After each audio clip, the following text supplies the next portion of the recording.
Today I will be reviewing I'm Glad My Mom Died by Jennette McCurdy. This book I have a lot of mixed feelings on. So if you go to the reviews on Goodreads, I always try to see the extremities. I like to see the people who absolutely loved this book, they see no wrong with it, and I like to see the people who absolutely hated this book and wanted to like throw it across the room. I am neither of those, luckily. It's very hard for me to have a definitive 5-star or 1-star review on a book, but this one is a lot. So I'm going to talk about all the good things, all the things that I thought was done really well, and then I'm going to talk about the things that I did not like.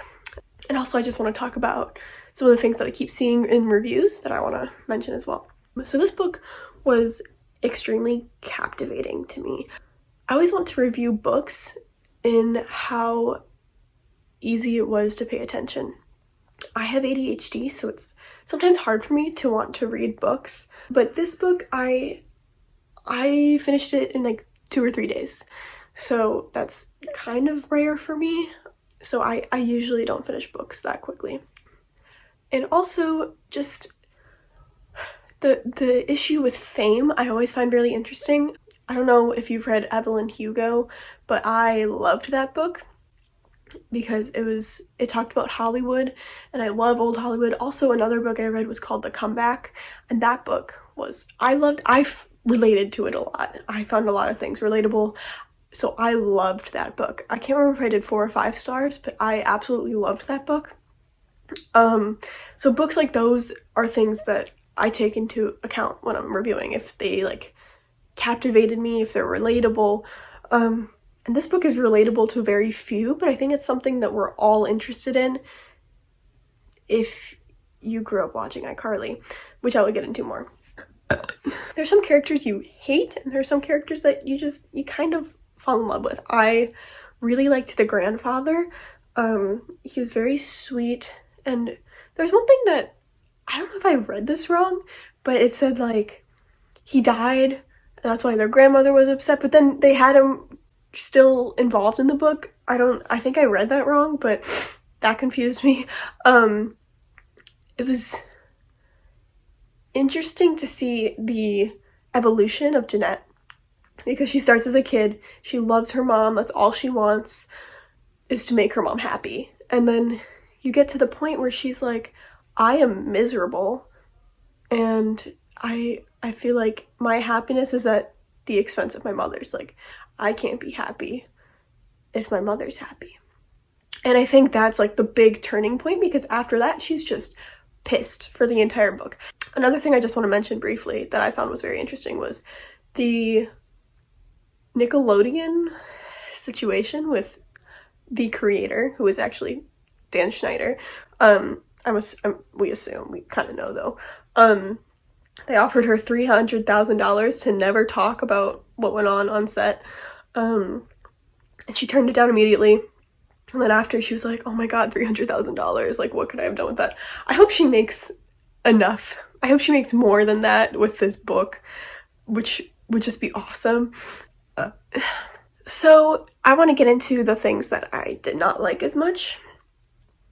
So the writing itself was a little rough. I am a writer. I am an avid reader. I read so much. But that being said, I am also writing a novel currently, and I've written hundreds, maybe thousands of poems, and I'm going to school for writing. So I want to be critical when I talk about this book, and I can't just be like, after I finish reading a book, I usually just love it if it kept me entertained the entire time, regardless of how bad the writing is, and I'm trying to be more critical of that. So the writing itself was not perfect, and writing is hard to perfect, but it needs a lot of work, and it's very clear. But for me, it didn't take away from like the sentiment of the story, except for a few spots. It was more so near the end that I noticed. It was more so near the end that I noticed this one repetition, and she does have really repetitive writing, but I think that's more so her style than anything. But she uses random declarative one-word sentences at the end of some chapters. She just ends it with potato, and I'm not even joking. If I can find the chapter, I will put it like on the screen. It was very strange. I think it just needed a lot of editing, and people, I don't know why a lot of people just like look past things. Sometimes there were things that didn't make sense. When she wrote as a younger kid, because it starts as her being a child and then it like escalates, she used words that no child would use.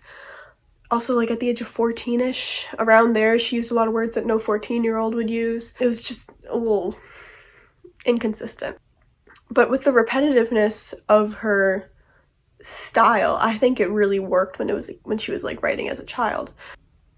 It kind of stopped working as she progressed to the older area, because she is more able to communicate what she believes and like what she's thinking, what she's saying.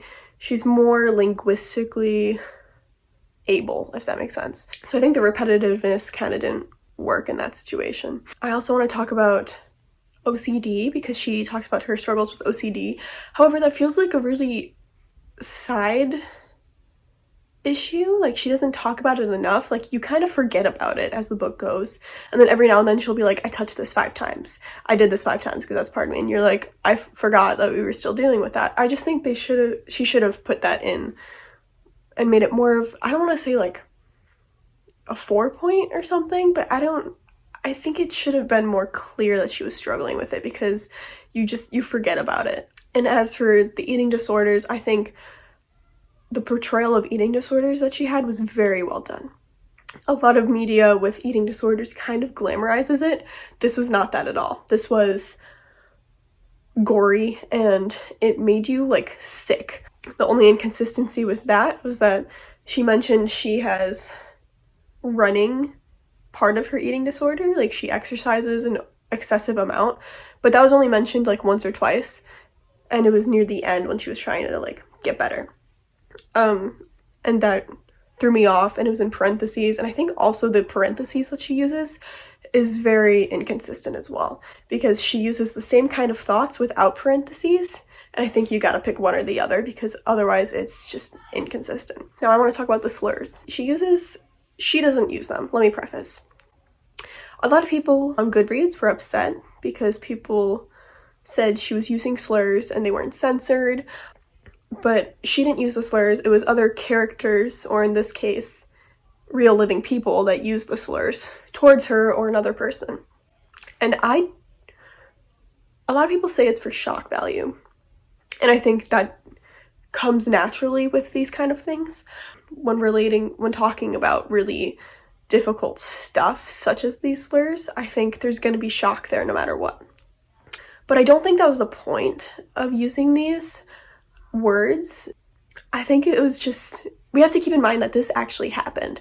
This is not fiction. This is not made up. This is real life, and all the slurs are used by other people. So the shock that you feel when reading this is the shock that she felt as a child hearing that. I think she did a good thing by keeping them in. I think she should have kept the slurs in, which is weird to say, but I think it really adds to the story, and it wouldn't be as impactful if she took them out or even censored them. And a lot of people are going to disagree with me on this, but the words weren't censored when she heard them, so I don't think it should be censored when we read them. I understand a lot of people are going to be upset with that. I am open to hearing other people's opinions. I'm always interested in hearing other people's opinions. I will say I am swayed very easily, but this is one thing I feel very certain about. So all in all, I rated this book a 4 out of 5 stars.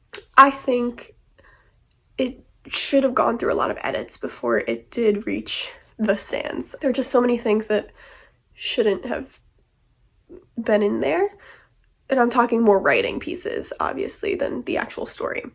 It was a hard book to read. I will be honest and say that there were some parts that I had to sit down, I had to put the book away from me, I had to go do something else, because this is a very heavy book, and it makes you feel a lot of things, and it's not good things. I mean, there are some moments when she's going through her self-realization, and she's finally like, I deserve better, and you get that. but it's just, you need breaks. So if you're someone who's triggered by, and obviously trigger warning, rape, sexual assault, any slurs, I would steer clear. I got very triggered at some parts. I have my own stuff like every other human does, and it impacted me a lot, so I had to take a break. Also, eating disorders is a really big one. If you have experienced anything related to disordered eating, I would not read this. It's a lot. So that is my book review. 4 out of 5 stars. I dived deeper into my review on here than I did on my Goodreads account, but you can follow me on Goodreads. And also I have a Tumblr account where I suggest all the books that I found captivating for people with ADHD. So they're books that keep you interested from page 1. And if they don't, I mentioned that. But yeah, I'm actually really proud of that Tumblr account. That is all for today. I hope you have a lovely day.